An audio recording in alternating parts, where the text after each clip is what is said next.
Praise the Lord. மலைகள் விலகினாலும் பர்வதங்கள் நிலைபெயர்ந்தாலும் என் கிருபை விட்டு விலகாமலும் என் சமாதானத்தின் உடன்படிக்கை நிலைபெறாமலும் இருக்கும் என்று உன்மேல் மனதுரை கர்த்தர் சொல்லுகிறார் என்று எசாயா 54 10 வசனத்தை நாம் வாசிக்கிறோம். இந்த வசனத்தில் ஆண்டவர் பேசும் பொழுது என் கிருபை என்றும் என் சமாதானத்தின் உடன்படிக்கை என்று சொல்லுகிறதை நாம் வாசிக்க முடிகிறது.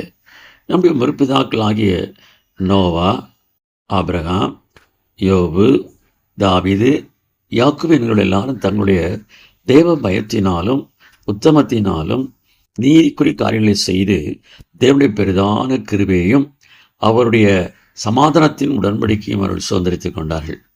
இன்றைக்கு நாம தேவனுடைய பிள்ளைகளே, ரோமருக்கு நிருபம் 5ஆம் அதிகாரம் 1-2 வசனத்தின்படி இவ்விதமாக நாம் விசுவாசத்தினாலே நீதிமானாக்கப்பட்டிருக்கிறபடியால் நம்முடைய கர்த்தராகிய இயேசு கிறிஸ்து மூலமாய் தேவனிடத்தில் சமாதானம் பெற்றிருக்கிறோம்.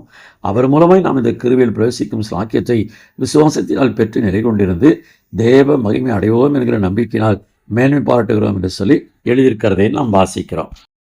பிரியமானவர்களே, நம்முடைய முற்பிதாக்கள் கிரயம் செலுத்தி தேவனுடைய கிருபையையும் சமாதானத்தையும் உடன்படிக்கையின் ஆசீர்வாதங்களை சுதந்திரித்துக் கொண்டார். நாமோ தேவனுடைய கிருபையும் சமாதானத்தின் உடன்படிக்கையின் ஆசீர்வாதத்தையும் இலவசமாய் கிறிஸ்துக்கள் பெற்றிருக்கிறபடியினாலே நாம் நம்முடைய முற்பிதாக்களை பார்க்கிலும் நாம் உத்தமர்களாக நீதிமான்களாக தேவனுக்கென்று கீழ்ப்படைந்து வாழ நாம் அர்ப்பணிப்போம். தேவன் நம்மளை பெரிதான காரியங்களை செய்வார். ஆமென்.